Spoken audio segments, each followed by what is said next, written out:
kita panggil nanti muri mas. Saya dulu kemarin di Cikarang itu kan 30.000 panggil Jokowi dapat mencari muri, kan nanti dinaikkan dan 30.000 lagi 50.000 mengasih makan bakso gratis masyarakat luar biasa.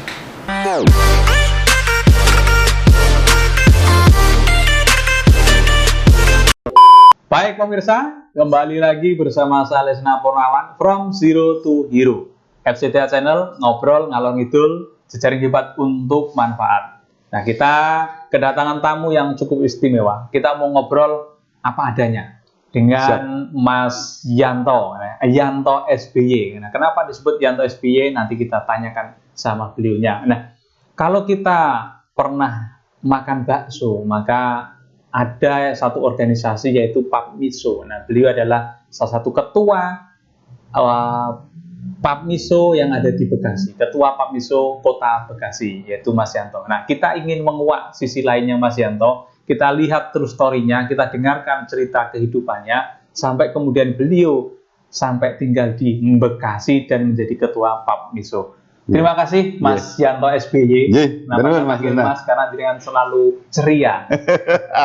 Kalau orang mungkin melihat usianya sudah 40-an, tapi saya masih melihat jenengan ini usia 30. Masih 30-an.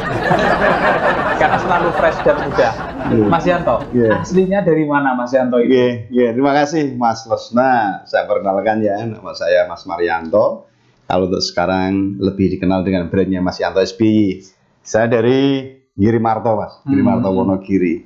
Ya, mungkin sedikit story bahwa saya itu dilahirkan dari kalangan keluarga petani utun seperti itu. Petani sayur ya? Yes, petani. Kalau petani sayur itu kan lebih beda gitu. Ora, ya petani macul sawah, ya Tegalan kan gitu. Jawabannya tukang golek kayu terus ngawas ngemasak, nggadang simbol kayak seperti itu. Ya saya dulu juga tidak ada cita-cita jadi tukang bakso. Mergo bakso ini pekerjaan kepepet. Ini desa, pra sekolah, terus arep nyambut gaya apa? Akhirnya ikut tetangga, ikut paman yang jualan bakso. Saya itu masih mikul, Mas. Mikul. Pundak kayak silet ketek. Tapi saya sebenarnya orangnya yang tidak bisa diam untuk berpikir ya. Saat itu wong mikul bakso kok bisa lari sih ya? Itu yang timbul dalam benak dan pikiran saya. Terus setelah itu aku ikuti. Oh iya, ternyata laris. Saya ada keinginan naik satu tingkat lagi. Pengen dorong gerobak bakso. Itu prosesnya panjang. Motivasinya apa? Ben aku iso dikenalan pengganti. Itu ya. Beripik. Dia gede, mereka kok. Nek mikul gerobak bakso mau kuyu-kuyu. Keringetan dulu. Yo to, mung jenenge mikul ya to. Terus ora pede. Nek wis dorong gerobak bakso, nganggo sepatu ket, celana jin dilebokne. Aku iso kenalan pembantu saat itu ya. Tapi alhamdulillah laris pembantu nih. Bakso ne payu, wonge ya laku. Wah, zaman kuwi Mas, nek foto karo pembantu kan zaman dulu itu tahun 90-an itu ada tukang kameramen keliling. Lah foto keliling lah. Kuwi jepret sekali jadi bayar. Wih, seneng. Foto berdua karo pembantu. Lah, setelah itu saya juga tidak berhenti berpikir ya. Kita melihat tukang bakso dorongannya kok mandek laris. Akhirnya apa? Ya, ternyata enak. Nah, aku bikinlah bakso seperti itu enak. Tapi itu tidak mengendorkan niat saya. Aku kudu sekolah. Saat itu. Jadi kalau sekolah Wonogiri modalnya apa? Dari Wonogiri ke Jakarta modalnya aku dulu SMA. Modal SMP kan masih kecil. Kalau aku tak lebet yang wanduk putih itu loh. Wanduk putih. Gua nek udan deras nek gawe wong bledek jeder ning. Oh, ora kayu, bakso ciutung. Wah, gerudan. Lah aku nek pas udan iki Mas enek tritesane wong numpange yo. Cendela pocok nek kaine. Dibuka serek itu kan bakso terus. Ngepos. Sedih banget. Lah, berhubung saya cita-cita saya sekolah, saya begitu jualan bakso saya punya duit sekolah meneh gitu loh Mas. Cita-cita saya harus sekolah. Berhubung melihat kondisi orang tua aku yang mungkin untuk biaya nggak ada, dengan tekad aku jual baksonya di sekolah. Ceritanya seperti itu. Jadi sekolah sambil kerja. Iya. Tahun berapa itu ke Jakarta Mas Yanto? Tahun 90-an lah. Orang saya lulus 93. Tahun 90-an. 93. Nah, saat di Jakarta ini saya juga tidak begitu diam aja. Saya dulu juga sempat di Kumas Gramedia masalah di marketingnya. Setelah itu saya ambil tukang bakso wah keren ya. Statusnya bangun bakso itu. Dengan saya dulu nggak pengen status karyawan sebenarnya. Pengen jadi karyawan gitu. Kan bangga jadi karyawan. Mangkat esok celana resik, lambi nganggo motor keren banget. Tukang bakso jam 3 besok jam 4 aku nyam pasar hotel. Aku pengen jadi karyawan. Di Grogol ya, Grogol. Di Grogol. Setelah itu tukang bakso saya nyambi di Kumas Gramedia. Terus aku metu temu temen di LPG Plan, aku ikut. Saya juga trading CNG. Aku golek status sosial benar karyawan gitu loh ceritanya. Pengen naik kelas. Ternyata setelah naik kelas itu nggak nyaman. Iya, nggak nyaman. Saat itu gaji berapa? Hampir 3 juta. Tapi setiap akhir bulan entek. Peraturan duit tabungan. Gaji Kompas tahun 91-92 itu berapa? 600.000 untuk motor, untuk Starco. Omah dikontrak nih. Tapi setelah akhir bulan orang bersisa. Aku tuh jual bakso Miko saat itu. Minimalnya aku nyimpen 10.000. 10.000 wis udutnya Samsung. Wow, mari warteg wis bayang. Kan setiap hari Selasa aku jemben prei Mas. Libur yang Blok M tuku kaos. Wis keren banget, nyaman lah. Gitu. Tapi saya bandingkan di saat saya kerja jadi karyawan. Ternyata kurang, lebih enak betulan bakso. Kan begitu. Begitu juga sampai saya trading CNG. Ternyata nilai kontraknya secara angka besar, tapi nggak nyaman juga. Untungnya cilik. Nek bakso kuwi ketok iku tukang bakso ning luar biasa.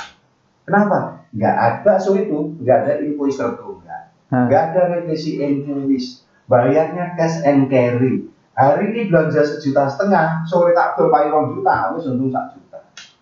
Kalau trading gas, tagihannya sekian M. Berarti ada salah satu perusahaan kontraknya untuk kebutuhan gasnya sekian BTU. Aku kontrak harus sumur gasnya sekian. Gas yang tak kirim yang dari perusahaan yang pakai gas CNG itu nggak tahu entek. Sementara aku bayarin casnya tombok. Jadi semua hanya istilahnya sawang sinawang. Nek digulai nyamani rentiane babone. Tenang. Babon banyak bakso ini nyaman. Ora nek istilahnya wong mangan bakso utang renek. Gas kabeh. Jadi catatan ada bumbu ki padha real gitu loh Mas. Ora grongkot tok nek bakso seperti itu. From zero to hero. Ini cukup istimewa sekali karena ternyata modal SMP di Jakarta, modal SMP di Wonogiri ke Jakarta, kerja sambil sekolah. Tidak hanya profesi bakso, tetapi juga profesi mikul pernah, mendorong gerobak pernah, dan punya pacar juga dari jualan bakso. Tetapi juga punya ilmunya juga cukup banyak di bidang trading, ada trading CNG dan sebagainya. Mas Yanto, dengan segudang pengalaman, segudang cerita masa lalu yang mungkin sulit tapi dibuat senang dan menyenangkan kan begitu. Nah, sampai dengan hari ini, nah aktivitas apa hari ini yang Mas Yanto lakukan selain usaha bakso SBY di Bekasi itu? Sebenarnya saya itu pada titik garis bawah, garis besar. Setelah saya garis besar itu, gitu, merah. Saya harus seperti apa? Gitu. Dan sekarang ini saya konsen untuk di kegiatan bisnis mie ayam bakso. Mie ayam bakso itu kan sering dijadikan black camping. Politik-politik hitam yang menjatuhkan tentang bakso-bakso tradisional yang dianggap tidak higienis, yang dianggap tidak bersih, yang dianggap memakai bahan-bahan yang tidak layak. Kan seperti itu. Iya. Ya, seringkali muncul di TV ya. Muncul berita-berita seperti itu. Dan itu fakta secara hukum. Itu tidak ada yang bisa membuktikan bahwa bakso itu memakai daging ini, nggak ada. Itu hanya sebagai konsumsi berita untuk black campaign menjatuhkan bagaimana bakso-bakso tradisional kita ini yang selama ini kan tidak bisa tergeser oleh makanan-makanan dari negara-negara sana, ya kan? Itu mereka pengen caranya bagaimana bakso tradisional itu bergeser, penggemarnya pindah ke bakso yang notabene diproduksi oleh pabrikan yang mau katanya higienis salah dan lain sebagainya, yang birut itu. Akhirnya ya itu saya timbul merkite atiku, ya kan, bikin organisasi Papmiso. Yang tujuan saya adalah organisasi Papmiso itu untuk memberikan advokasi terhadap teman-teman yang mendapat perlakuan secara tidak adil dari kacamata hukum. Memberikan edukasi bagaimana caranya mengolah bakso yang baik dan benar, yang standar food and green, kan seperti itu. Seperti itu. Ya, seperti itu ceritanya. Terus aktivitasnya apa yang dilakukan Papmiso? Nah, kalau jenengan tadi bicaranya bagaimana mengadvokasi teman-teman pedagang bakso yang katanya pedagang tradisional. Terus juga kemarin ada juga bakul bakso sing ditendang satpam. Nah itu gimana itu? Mas Yanto sebagai ketua itu. Aku tuh paling seneng ya kalau menangani hal-hal pelanggaran-pelanggaran yang kayak itu seperti itu.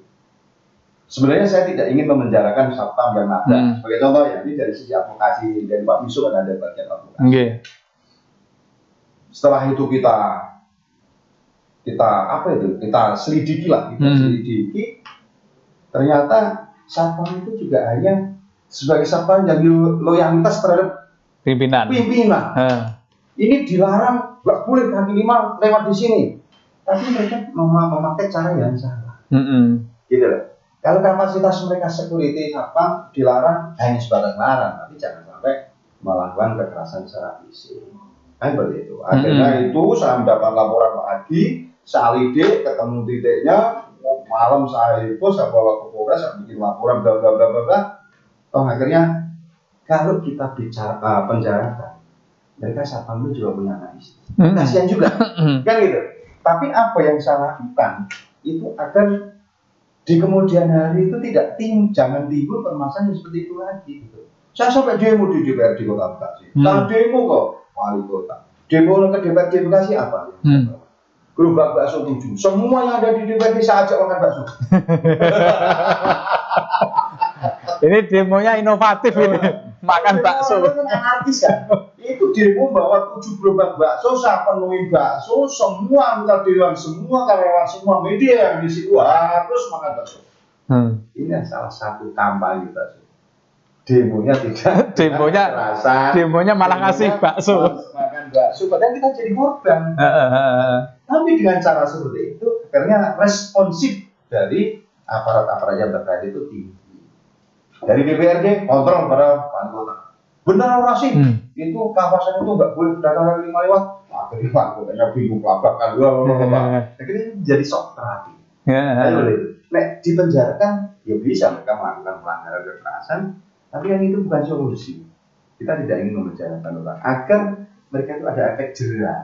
Bahwa apa yang mereka lakukan itu tidak boleh dan itu melanggar hukum. Gitu loh Mas. From zero to hero, Mas Yanto ini ternyata Mas Maryanto ini sosok yang humble dan beliau sangat concern membantu teman-teman pedagang bakso khususnya yang ada di wilayah Bekasi. Mas Yanto. Tidak hanya Bekasi. Tidak hanya Bekasi ya? Seluruh Indonesia. Seluruh Indonesia. Iya, kemarin saya juga dari Madiun yang memantau kasus Mas apa itu? Dari kasus Madiun Mas siapa ya? Lupa saya kebayang katanya bakso ada dulu tikus. Kemarin ada di Madiun. Nah ada. Nah ini Mas Sugeng. Ini tidak diragukan lagi kecintaannya terhadap NKRI dengan makanan tradisional khasnya yaitu bakso yang begitu mendunia, bakso dan mie ayam. Nah kalau soal nasionalismenya sudah tidak diragukan lagi. Nah bagaimana Mas Yanto, katanya ini kan kita bicara sedikit primordialis ya. Wong Wonogiri katanya. Nah, bagaimana Mas Yanto mengangkat bakso Wonogiri di kancah nasional? Betul. Terima kasih. Ini mudah-mudahan ini Pak Bos Parno mendengarkan. Pasti mendengarkannya. Masih mendengarkan terus mengisi Masnya. Ya, yuk kapan dilaksanakan kan gitu. Tadi sudah saya suplai ya. Papmiso ini yang di Kota Bekasi ini saya jadikan pilot project untuk nasional. Kelompok pedagang-pedagang bakso yang ada di Kota Bekasi ini saya rekrut, saya anggap ini sebagai keluarga besar. Keluarga besar ini intinya apa? Kerukunan, kekompakan itu harus kita jaga, ya kan? Dan 90% bakul bakso yang di Kota Bekasi yang tergabung dalam Papmiso Kota Bekasi itu Wonogiri. 90%. 90%. Wonogiri dan Karanganyar mungkin ya. Yang jualan bakso. Iya. Okay. Kalau untuk seleranya itu ya Karanganyar, Wonogiri, Boyolali, Sragen. Itu ada. Teladan jarang ya. Teladan jarang. Teladan itu yang angkringan. Angkringan. Tapi brand market kita itu sekarang itu sudah bergeser ke bakso Wonogiri. Seperti itu. Nah, saya tadi bisik-bisik sama sampean di bawah tadi kan, bagaimana sedulur-sedulur Wonogiri yang selama ini sudah nyambung rasa gitu dengan berbagai latar belakang bisnisnya yang sudah sukses luar biasa ini tergerak hatinya mempunyai tujuan yang sama untuk mengangkat Wonogiri di kancah internasional maupun di nasional. Dengan kebanggaan produk Wonogiri, mie ayam bakso, ayo kita lakukan apa namanya makan bakso, menyajikan bakso terbanyak di wilayah Wonogiri. Festival bakso Wonogiri. Festival bakso Wonogiri. Terbanyak. Dengan berbagai merek dan brand. Kan gitu. Cocok gitu Mas. Itu digelarnya di Waduk ya. Waduk cukup menarik itu. Kan Wonogiri kan ada beberapa tempat wisata yang sedang dibangun. Sekalian mempromosikan tempat wisata itu. Istana Parnaraya. Boleh. Ada wilayah-wilayah wisata yang lain monggo. Itu otomatis pengunjung tuh banyak akan datang di situ. Jadi salah satu untuk menggairahkan apa itu namanya wisata lokal di Wonogiri. Kita panggil nanti muri Mas. Saya dulu kemarin di Cikarang itu kan 30.000. Panggil Jokowi dapat mecahkan muri. Dan nanti dinaikkan dan 30.000 lagi. 50.000 mengasih makan bakso gratis masyarakat. Luar biasa. Itu cukup mudah ya bagi Pak Misu mengumpulkan untuk membuat bakso 50.000 mangkok. 50.000 itu kalau satu posisi 5 berapa sih cuma? Iya, 5 kali 50.000 berapa? 10. Hah? 150. 5 kali 5 150. Nah, itu cuma 150.000. 150.000 dulu gampang. Bakso daging 2 ton cukup. From zero to hero, Mas Yanto, Mas Marianto asli Grimarto ini tidak diragukan juga dengan kecintaan tanah kelahirannya Wonogiri. Yang ke depan insya Allah nanti akan membuat festival bakso Wonogiri yang mungkin nanti akan segera dilaksanakan pas Lebaran atau setelah Lebaran. Saya yakin kalau pas Lebaran ini akan menjadi booming. Bakso Lebaran dodol bakso Mas terus jadi kalau pedagang bakso Lebaran nggak pulang? Nggak pulang. Nggak pulang Lebaran. Karena di situ banyak orang rame ya. Jadi coba sampean lihat itu bakso itu Lebaran itu omsetnya bisa naik 10 kali lipat dari hari biasa. Nggak mungkin pulang. Jadi rencana kapan mau diadakan festival bakso? Kita bicara. From zero to hero, Mas Yanto sudah kita kuak bagaimana menjadi seorang awal pengusaha sampai kemudian aktivis pedagang bakso dan mie ayam. Dan kita ingin tanya, Mas Yanto ini mau berbagi ilmunya enggak sih? Caranya bagaimana Mas Yanto? Kalau kita mau buat jualan bakso, buka warung bakso, itu caranya seperti apa? Terus biayanya berapa kira-kira? Terima kasih. Saya jelaskan. Ini Pak Piso itu memang concern pada pemerintah ya. Pak Jokowi pernah mengatakan bahwa kita ini termasuk para pelaku UMKM, usaha kecil mikro non formal. Itu pemerintah menyediakan 375 triliun untuk pelaku usaha kecil mikro untuk membangkitkan, menggairahkan usahanya. Nah, fakta di lapangan bahwa yang pernah dirilis oleh pemerintah dana dari 375 triliun itu baru diangkat 20% yang terserah. Kenapa bisa terjadi seperti itu? Inilah saya buka, saya cari permasalahannya. Dengan kita tahu akar permasalahannya, akhirnya saya sepakat untuk mendirikan koperasi. Kenapa harus ada koperasi? Koperasi inilah sebagai wadah, sebagai contoh untuk di Kota Bekasi. Nanti semua kebutuhan tukang mie ayam bakso yang ada di Kota Bekasi itu koperasi inilah yang akan mengadakan pengadaannya melalui koperasi. Lah terkait dana kur, siapa sih untuk pelaku usaha mikro, usaha non formal yang ada di kota-kota besar itu mayoritas perantau, setuju? Setuju. Dan perantau ini kalau ditanya dari sisi administrasi akan minim. Karena KUR itu disalurkan melalui perbankan. Sementara perbankan mempunyai mekanisme tersendiri, punya aturan tersendiri, paham? Paham. Dan sekarang orang masuk KUR itu harus ada jaminan. Setuju ya? Jaminannya sertifikat atau BPKB. Nah, bakul bakso dulu kan gimana? Muncul ketika di Jakarta kan nggak mungkin. Kalau ditanya, Anda butuh tambahan modal? Butuh. Anda pengen mengembangkan modal lagi? Pengen. Anda pengen buka cabang lagi? Pengen. Bagaimana mengakses KUR? Susah. Sebenarnya aku jawabannya adalah harus berkooperasi. Kebetulan yang kooperasi yang saya berikan di Kota Bekasi ini bisa memberikan pemerintah itu BRI khususnya ya menyalurkan KUR-nya itu lewat kooperasi. Gitu loh. Jadi tidak lewat perorangan, tapi melalui lembaga yang melakukan selektif. Gitu loh Mas. Nah caranya kalau kita mau buat jualan bakso, berhubung kooperasi itu tidak melakukan simpan pinjam, caranya gini. Sebagai contoh, ada salah satu kawan mau buka warung bakso, otomatis harus masuk anggota PAMISO dulu. Kebutuhanmu apa sih untuk barang dagangan? Nah, kooperasi kan menyiapkan semua kebutuhan bahan baku. Nanti yang menyiapkan bahan baku untuk dagangan mereka ini adalah kooperasi. Nek wis payu baru dikembalikan lagi. Itulah caranya. Kecuali kalau Prancis ya, Prancis kalau Mas mau buka di Serpong sini sudah punya ruko, apalagi yang dibutuhkan, ya mungkin perlu diinventarisir alat-alat dan bahan-bahan. Gampang.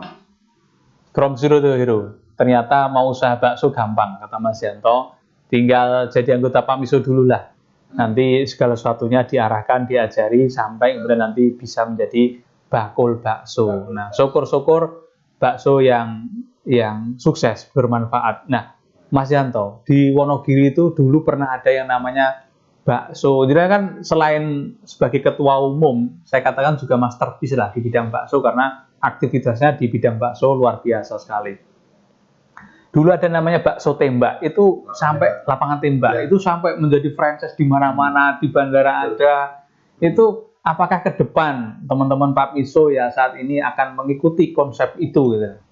Kalau kemudian itu kan di sisi bakso Wonogirinya, tapi nggak ada tulisan Wonogirinya ya. Nah, ada juga bakso-bakso yang di mal-mal, ada bakso bujangan, bakso macam-macam kan gitu. Nah, apakah dari bakso tradisional nanti akan mengarah menjadi bakso yang modern? Terima kasih Mas. Kalau saya tangkap dari pembicaraan teman-teman untuk Prancis, mereka itu belum. Akan tetapi PAMISO akan membuat rumah makan yang besar, dinamakan rumah makannya yang bakso PAMISO Wonogiri. Itu sudah ada wacana. Seperti itu. Tapi kalau untuk Prancis, itu kita belum mengarah ke sana. Nanti kalau PAMISO akan membuat warung bakso yang komplit lah, tidak hanya mie ayam bakso, tapi ada menu-menu yang lain, itu sudah muncul di wacana teman-teman. Sudah ada ya? Sudah ada. Seperti itu. Nanti kita di situ modelnya modal bersama. Gitu Mas. Baik, Mas Yanto. Ya. Nah, Mas Yanto ini kan terkenal dengan bakso SBY-nya. Nah, menu apa Mas Yanto yang menurut Mas Yanto perlu masyarakat coba di Yanto SBY? Sebenarnya Yanto SBY kan singkatan Mas. Apa itu? Dulu orang, Mas Yanto dulu SBY. Saya iyain aja. Numpang Pak Presiden. Bukan, sebenarnya bukan saya. Sebelum 2009 saya sudah namanya warung SBY. Oh, warung SBY. SBY kok coba singkatannya. Soto Bakso Yanto. Soto Bakso Yanto. Oh. SBY. Bukan SBY Presiden. Bukan. Akhirnya orang dalam waktu itu di framing seakan-akan aku tuh SBY-nya Demokrat. Akhirnya mobil dulu pernah saya branding Demokrat. Dan saya bukan orang partai. Ya cuma nuruti karena pelanggan. Intinya seperti yaudah saya bangun. Itu Mas.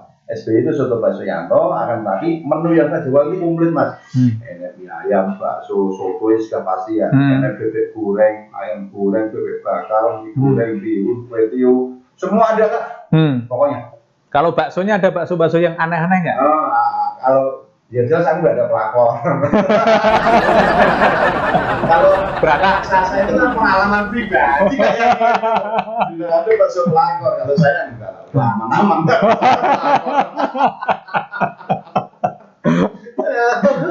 Baik pemirsa, from zero to hero, Mas Yanto, di banyak sudah ngobrol apa adanya jenengan, baik dari sisi kehidupan sampai kemudian organisasi. Mas Yanto, boleh Mas Yanto, pesan-pesan kehidupan Mas Yanto yang menurut Mas Yanto itu wajib untuk disampaikan, Mas. Ya, oke. Terima kasih Mas Rusna. Mungkin ini sampai di apa itu namanya, di garis, di intinya, di intinya poin. Pekerjaan apapun, ya toh, itu dasarnya kita itu harus senang dan menjiwai. Kuncinya cuma itu. Saya mungkin Mas Rusna mengatakan saya nggak ada capeknya. Memang saya nggak ada capeknya untuk Yayasan Bakso, untuk organisasi. Dimanapun saya lakukan.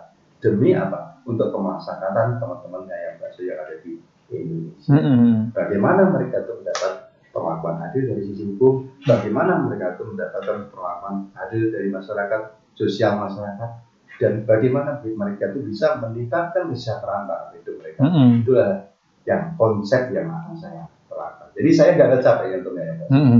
Terima kasih Mas Yanto atas kehadirannya di From Zero to Hero. Baik pemirsa, dalam menjalani kehidupan ini, kapanpun, dimanapun, kita harus menjiwai pekerjaan itu. Mau kita profesinya sebagai seorang tukang bakso, tukang bangunan, apapun profesinya, kata Mas Yanto, SBY, Mas Yanto ini perlu kemudian kita menjiwai dan mencintai apa yang menjadi pekerjaan kita itu, agar kemudian bisa mendatangkan kebermanfaatan bagi diri, keluarga, dan meningkatkan kesejahteraan hidup. Saya Lesna Purnawan, From Zero to Hero kali ini sampai di sini dan sampai berjumpa lagi di tamu-tamu yang lainnya. Saya Lesna Purnawan dan Mas Yanto, terima kasih.